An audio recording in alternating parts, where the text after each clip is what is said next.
Hey everyone, I am MSK, aka Master Swag King, coming at you guys today with another video. And if you guys are returning viewers or new viewers, then please consider subscribing to the channel if you have not already. Leave a like on this video if you enjoyed it and comment down below. Also, make sure you guys hit the notification bell. That way you guys can get notified on whenever I upload a brand new video. And in today's video, we are going to be doing a comic book review on Bug Wars #1. So this is a Image comic book series that is going to be 6 issues, and it is being written by Jason Aaron with art done by Mahmud Asrar. So Jason Aaron is a comic book writer, as you guys probably all know, because he has been working at Marvel Comics and he has did stuff for mostly for them, as I know, and he is the creator, or people say co-creator,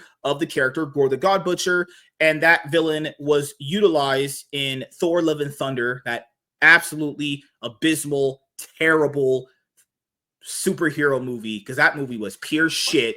And I imagine, given how we know Jason Aaron is, I imagine he wasn't very happy with how Gorr the God Butcher was used in that movie. But, given the fact that he probably has their side of politics, he probably was very happy about it. But who knows? I'll just say for you, Jason, they treated your character like absolute shit. But outside of that, this guy has worked on so many prominent, characters and series. Actually, he has his own series that he is the creator of, a series called Scalp and a series called Southern Bastards. What a name for a series to be calling it, Southern Bastards. That has to be one of the goated names for a series. But this guy's credits are The Other Side, Scalped, Ghost Rider, Wolverine Weapon X, Punisher Max, Wolverine and the X-Men, Thor, God of Thunder, Original Send, Southern Bastards, The Mighty Thor, Star Wars, Doctor Strange, The Avengers, and Conan the Barbarian, as he's worked on a lot of those series, actually, and has been a writer on a lot of those books, actually. So what I really enjoy about what Image Comics and Dark Horse Comics and to some extent IDW and Boom Studios can allow for people is that if a prominent creator, whether they're a writer or artist, they can kind of flex their works in the independent space, because he got his break essentially doing like the independent stuff, I heard, originally. And then you also have, him essentially being able to be unleashed right now in a series like this, because currently Jason Aaron, from what I remember, he's working on the Teenage Mutant Ninja Turtles ongoing series at IDW, when they had that big relaunch for TMNT, because it's one of their biggest properties and they try to basically relaunch it whenever they can to sell some new #1s. But Jason Aaron was attached to the TMNT series recently, and he also is currently writing on Absolute Superman, which is the absolute, book for DC Comics currently right now. And I'm pretty sure that that's his first DC comic book he's actually writing for, which is interesting because he was actually rumored to write on the new Batman relaunch ongoing series coming out. And I was like, I don't know, given his writing style, him writing Batman would be, how about a no? How about an absolute fuck no about that? But this is something that I like, that something like him can have happen to him, because you can essentially have your own creator-owned IPs here at Image Comics, and then, if they ever take off and they maybe want to make a movie out of it, this is a series I could see having a 6-issue, comic book series that could eventually get turned into a 6-episode, limited series, or maybe a movie out of it. I'll be honest here, if they ever made a movie out of this or a TV series, I would definitely watch it. This is such a fun concept right here. Awesome. Think of Honey, I Shrunk the Kids mixed in with Game of Thrones. Yeah, it's definitely rated R. Honey, I Shrunk the Kids. It's pretty hardcore. Right off the bat, it's hardcore. I saw a dude's dick in this. I did. There's a guy's huge wang in this, and he's getting his head cut off. So I know a lot of people generally like to always ask the creators who do these kind of reviews, is this book good enough for my kids to read? No. This is actually labeled a mature book. It's actually labeled that. Even on ICV2, if you ever look up the sales charts, this is, well, I want to make sure I reiterate this. This is a mature book. This is not something for little kids. Now, if your kid who's like 13, 14, 15 years old watch Game of Thrones, this is fine if they can actually take it. But anything less than like a 13-year-old who can't watch that stuff, no, this is not a kid-friendly book. No, then again, I also argue that most superhero books aren't kid-friendly related either, but that's a different discussion for another day. This one goes. This one is full-blown rated R. Yeah. Yeah. And the other thing that I really enjoyed that this book did was that when you had an ad, you had a fake ad in the middle of the book. This is the way I think you should honestly promote your creators. You basically have an ad where you show off everything that they've done in the independent space, or at least roughly that they did recently, right? So in this ad, you had a bunch of trade paperbacks for the series that Jason Aaron has worked on. You have The Goddamned. What a name. This man. You have the first 2 trades of The Goddamned. You have Men of Wrath. Honestly, and some of these look so good from the covers. I was like, you know what? Maybe I might check some of these out. This is awesome that Image Comics does it. I hope they do this with everyone else. We can just basically layer out all the person's work and then categorize it in order and then say, hey, these aren't floppies. These are just trades. And you have basically 2 volumes of The Goddamn, Men of Wrath, Southern Bastards. It's all the way up to like the 4th trade. And you have this other one called Sea of Stars. That one's currently on the 2nd trade currently right now. Then you have the ad for his next issue of Book Wars at the end. Perfect way to do ads. You know, it doesn't kind of randomly come in when you're reading the book constantly. And it's just, you get a fake one. It's funny. It's a cool little gag. And then you get the end page ad where it's the final page and you have this one. So I thought that was really, really good. Also, this book basically was something that Image Comics promoted on their Twitter account, actually, when I first saw it. And it looked kind of cool. I saw this cover art and I was like, that looks really, really cool. And I added it to my pull list, and then when Thinking Critical had his best comic books of the week recommendations he does with his friend Drew, he had this on there, and I was like, okay, I made sure I ordered it on my pull list that week.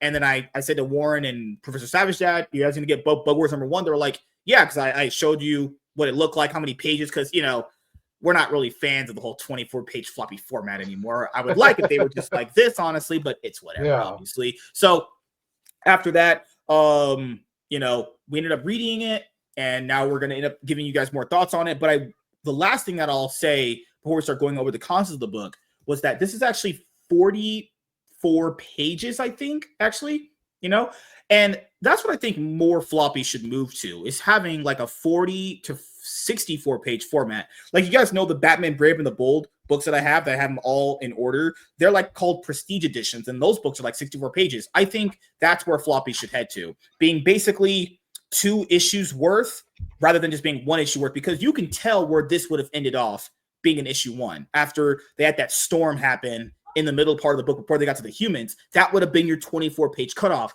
but they added in the extra 20 pages, and I feel like that made the book even better with that. Imagine if this was just 24 pages. That'd be like, damn, that would feel not bad because it was fine, but it's like a little bit more meat on the bone would have made me kind of be more convinced to buy issue 2. And I feel like the reason why this book sold very well was because you not only started out with 40 pages, you also got, you know, enough meat on the bones to go, okay, I want issue 2. This is a series that I'm going to be continuing. Yeah. Keep in mind, guys, it's only 6 issues. So it won't be on your pull list for long, but I think it's a good thing to have on your pull list because you can get away from Marvel and DC right now with the writer. You guys seem to very enjoy his work, so you can also help the guy on his own creator-owned shit that he has at Image Comics, actually. So this is kind of like a nerd thing. I did like the paper quality of the book. I did love it. It felt like a mini little trade, in my opinion, which I thought was cool. Marvel and DC This reminds me of Kickstarter books. When you got a good pro, when they send you a book, it's usually at this high level of card stock for the cover, as well as the interior pages. This felt like a Kickstarter, because usually with the big 3, they go down in quality on paper for mass production, but this is really well done. It felt really good. This is well worth the $4.99 on it. Yeah, and this guy, you know, he's gotten, you know, a lot of criticism for a lot of his, you know, ideas that he's tried to put into Marvel Comics. Actually, you know, he was the main writer on the series that had Jane Foster becoming Thor. You know, and keep in mind, guys, you know, sometimes you have some ideas at work. some don't. It's just really all it is, right? And I don't ever really truly think that just because that's an idea that it automatically means it's bad. It all just depends on the execution. Like some ideas just off the general principle are not good because they're stupid. Like when Marvel announces a book called fucking NYX. Well, that's just canceled from announcement alone. You know that shit's not lasting 10 issues, right? Yeah. But this concept where like when people can try to do certain things in books not being good because they came out not good. No, it's all just execution. If it's executed in a way that's good, that's kind of meaningful, where it kind of makes sense in the confines of that story, then it's fine, honestly, you know? And I did like the cover for this because it shows you on the back, if you look hard enough, I thought that was the brother. It looked like that was the brother with the can of bug spray right there. Yeah, yeah. For the very back. I thought it was cool. So we're going to get into the book. And you start off with the cover gallery. You guys know Peach Momoko. She's currently, I think, she's like working on Ultimate X-Men right now for Marvel Comics currently right now. I don't know if she's the writer or the artist, but I think she's one of them. So you get the cover art right there. And honestly, the narration at the first part of the book where you start going over like all the different tribes, you know, how they interact with each other, looks really, really cool. So basically you kind of have like ant people, and then you kind of have the beetle people. Actually, that's kind of how I took it. So then they have like this giant war, and it's very gruesome. It's illustrated beautifully. What a beautifully illustrated book. Like, man, this easily is one of the best floppies that I read so far this year. Beautifully illustrated. The battle was very gruesome, felt very mature related. Like the ants and the beetles, you could tell were just being the things that they ride to attack. This is kind of like an idea that everyone had as a kid, where like you think like, man, do bug people, do ants and fucking critters do this when we don't know? Because obviously we would never know. This is like one of those really cool ideas you think of, like maybe when you leave your house, does your appliances turn on and start partying or some shit? It's always been in the back of everyone's head. It's always been like that for a lot of people when they think of certain things. I love these kind of stories because you can tell, especially as a writer, I could tell like this is something that you come up with while you're doing chores around the house, or you know, and then when you get those great little spark ideas, it just roller coasters and you have so much fun fleshing it out and creating it. I have a whole entire one shot that I made. It was made off of a meme. I just saw the meme. It inspired an idea, and then before I knew it, I had like 36-page comic books. So it's a lot. It's really cool and inspiring when you see someone just having complete fun with something. And Jason Aaron was having a blast while he was writing this. And the battle where like the one character's talking and he just gets automatically just sliced in half. I mean, there's a part in this book where a guy's wang was hanging out. So, you know, very deep. And then after the narration about how the certain tribes were fighting each other and things like that, then they have this thing called the Great Storm. But then it's shown that after this Great Storm, that all the tribes just basically just ended up kind of like fending for themselves in areas and trying to basically survive on their own and all that. So then it comes to Walter, there are two different kinds of bee tribes in this. There's spider tribes, bee tribes, beetle tribes. Yeah, there's like spiders. It's like a whole kingdom ecosystem in this backyard. Yeah. Mm-hmm. The bees ones are right here. I think it's that one. Yeah. Yeah. So it basically gives the glimpse that there's many different bug or insect tribes that kind of, you know, went their own way after this storm that happened where it ended off the war and it killed a bunch of people. But then you realize something to yourself. I knew this was going to happen, but, you know, one thing that came into my mind, you knew it was a lawnmower. You knew these kind of stories, you kind of know it was going to be a lawnmower. So then it goes to the second part of the book where it's the human characters. So you have the mom and the two sons. You have the older kid and you have the younger kid. So they moved back to this house after their dad apparently ended up tragically passing away. Then you learn more about what's going on. So the younger boy is interested in insects because his dad was interested in insects. The mom has to work 2 jobs, so she later on has to leave early. Then it's revealed the reason why that the older brother, doesn't like insects is because he walked in on his dad one day being devoured by the insects, actually. So he's not just one of those like random dicks because he's just a fucking dick, because that's how most of those characters would be. There's a somewhat legitimate reason why he would be very terrified of insects himself and wants to basically kill them, you know? So then that's after traumatizing a bit. Yeah, a bit. Good Lord, he got. It explains why he looks like the lead singer from Deathlock books from Deathlock. I'm not gonna say that dude looked like a stereotypical fucking guitarist in a metal band or a screamo band. Yeah. So then after that, the main character, the blonde kid, is talking to his main beetle. So this main beetle that he likes a lot, and then the older son is like, "Hey, you killed my dad. I'm gonna make sure you're all gone," because the bugs are still infested into this house, and that's even just crazy too. Why is a family moving into a house full of bugs or infested? It's like, didn't you not do like the pre-prep to figure that out? Like, you would have to walk through the house to figure this out. But those are like my only real issues, is like, why did a family go to a house and move into it knowing that there were bugs there? Because you would have to have looked through it before you even moved there, you know? The only reason why is because since they lost the dad, this was their original home where the dad died at, and she had a bankruptcy, and this is the only thing they have left. So they have to live here. Yeah. And the mom's been trying to get exterminator, but no one wants to go there because the dude died in there and was eaten by bugs. So they're like, no, we ain't doing that job, lady. So then after that, the older son breaks into his younger brother's room and just starts killing all of everything, you know. And then one of the beetles ends up escaping, the main one, actually. And then he ends up chasing his younger brother, because his younger brother is trying to get the main beetle that's his friend.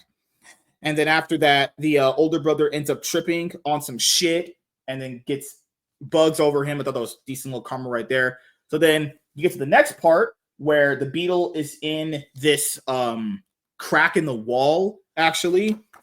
And then you also have this other moment where, you know, the boy ends up finding out about all of this equipment that his dad was working on and all this stuff in the basement.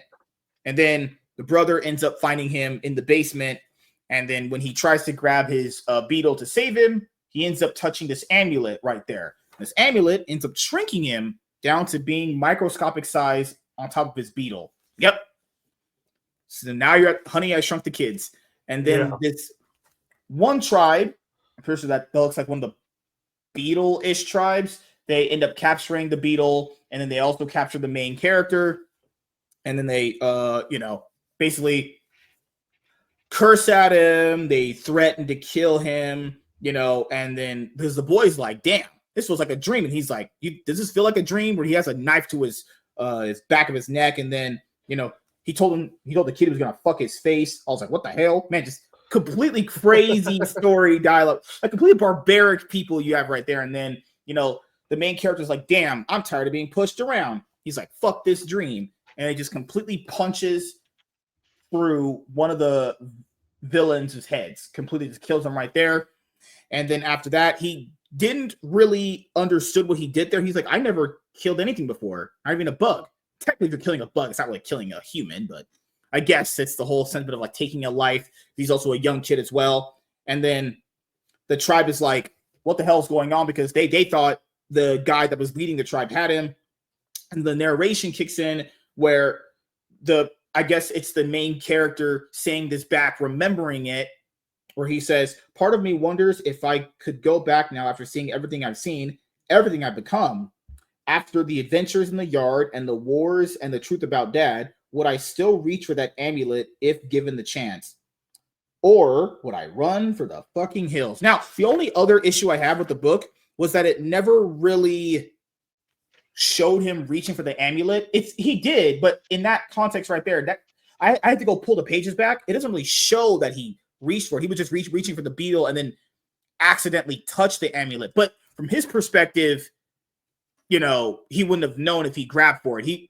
It's just right there. So I think maybe an extra little mini panel right there would have did the book some justice. But overall, this was awesome. Awesome book. Awesome.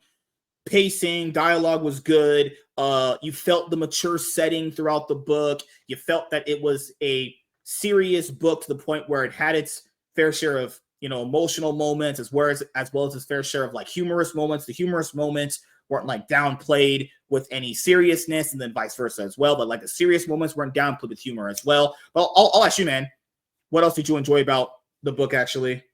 It was a great setup. It was like I'm glad they did the 44 pages. The beginning, I was the same way as I knew this was a lawnmower when the tornado, the storm comes through. Yeah. But I smiled because I just love that, and the way he has all of this normal stuff in the yard. Like if you walk through a backyard, you're gonna find the spider webs. You're gonna find, you know, a beetle nest in the brush, a corpse in the maggot monks. You know, it's just really clever. I like the duality. Like since the kid was so small, he doesn't even remember his father. He is just like his dad, invested in the bugs, loves them, you know. And then the boy, the older brother, he who I thought was going to be the main when I was reading through this, he just absolutely hates them all. But he's found his dad dead and looked like the bugs were eating him. So yeah, that one was great. I did think it was going to be the older brother that went to the bug world. I didn't realize it was going to be the younger one. And the narration at the end too, that was cool. There is so much going on in this first story, and even if all 6 of them are 40 pages, I feel like there's no way he's going to be able to wrap this up in 6 issues. Doesn't feel like this has to be an ongoing, like the six issues would be like, okay, this is the first part of my story, and then issue 7, 8, 9, 10. Like I really hope that this is planned out to be more.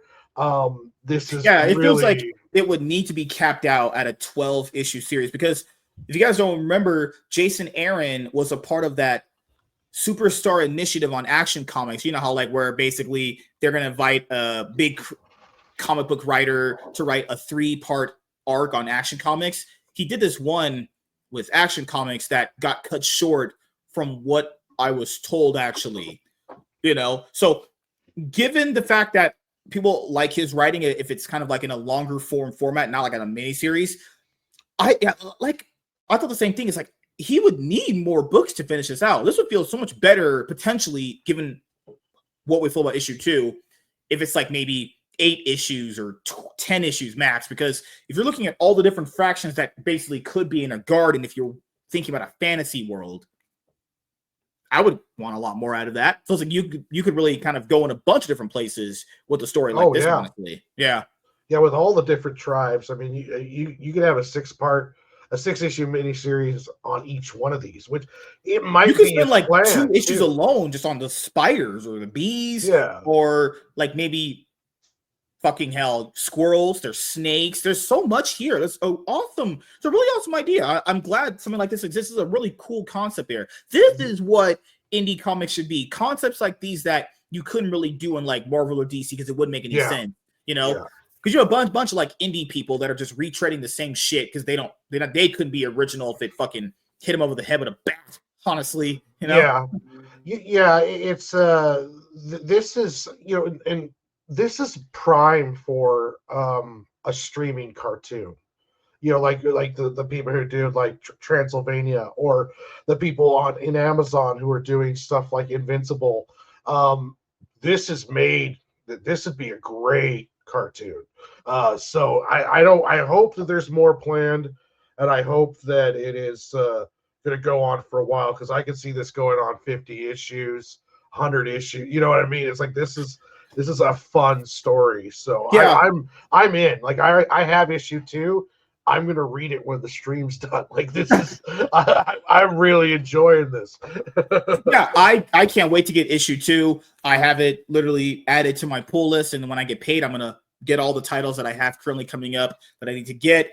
For as far as like Jason Aaron, you know, really great idea here, really great concept. Can't wait to see it pan out for the next, you know, 4 issues after we, you know, get done reviewing this one. This guy is basically written at DC, Marvel, Batman Off-World was a 6-issue limited series with that.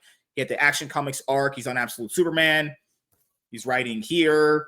It's like he wants to write every character in comic books. Like, he's gonna call me up one of these days. It's like, hey, you're on my list. I need to write a Sig and Joe story. Like, God, man. But I will say this: if you guys are interested in something that's not like super related, this is for you. You're only currently right now when we're doing this 2 issues in, so it's nothing long of a series to binge so far. And what we know right now, it's only going to be a 6-issue miniseries, but I'd imagine, given that the sales are there, they're going to extend it. But that's only if the sales are there, you know. So are they all going to be 44? Oh, sir, I don't know yet. Actually, okay. I need to. Yeah, I'm wondering if the one that set the sequel that I bought, it feels as big as this. So I think the first 2 are 40 plus pages. So if it's all 44 pages, that's essentially 2 floppies per book. So that's like an 8-issue series. So that's a pretty. He can cover a lot of ground in that. So it'll be interesting to see how it goes. Okay, I have it right here. Second issue was 28 pages. Oh, okay. So it's not so 44 for the first one, 28 for the next. Yeah, it feels like an oversized issue to kind of grab you and get you in, which I think is fine. Issue 3 is 32 pages. Oh, okay. And if they're only keeping like ads basically on like this page right here and this page, it really does feel like you're not getting like, you know, because people count like the ads in the story too, actually. And issue 4 is 32 pages as well, you know. And then I think the rest of the issues are all 32 pages for what I know. I mean, keep in mind, they haven't announced issue 6 yet. So I don't know how many pages issue 6 will have, honestly. So yeah. All right. So this was chapter. Give me 1 sec. Holy fucking shit. What the hell? All these notes from. Oh, there's too many notes. That's what I'm going to go over. The illustrations for the concepts, for how we came up with all these. Cool as hell, honestly. And it gives you little mini descriptions on all of them.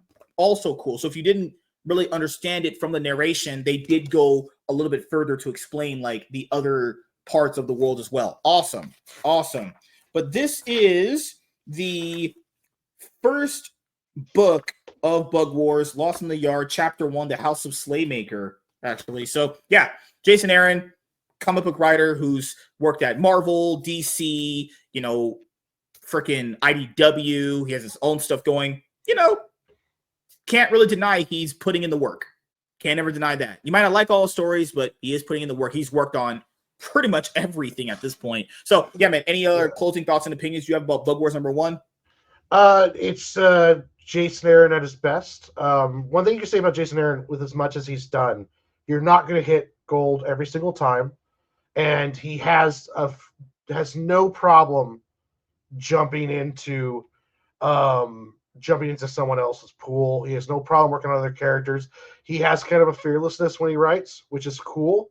And this is well worth it. And I highly recommend it. And thank you for recommending this to me, because I would have never even heard about this until you guys were mentioning it. And I'm like, I'll try it out. And yeah, I'm glad I did, because this is some top-notch shit right here. So yeah, I would honestly hope more people check this out. This has my stamp of approval of a gigabanger, as I would say, actually. Yeah, I'm going to pick up the graphic novel when they release that. Like, I would have get the floppies and the graphic novel, because I double buy stuff all the time.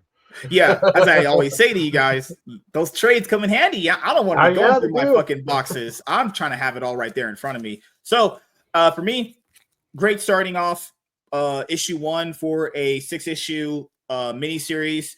40 pages was awesome, because you can basically get enough of the story right then and there to grab you, to potentially give you the excitement to get issue 2. Jason Aaron, great job on here. Beautifully illustrated book. And yeah, gets a recommendation from me. And if you don't want to get it right now on floppy, don't worry. Just get the trade. Pretty sure you will enjoy it. So also keep in mind, if you don't want to go and buy Marvel and DC comic books, if you always say, I don't want to support Marvel and DC, you know, if you're really a comic book fan, you could go support Image or Dark Horse or Boom or, you know, literally any of the other fucking companies that don't produce what Marvel and DC does.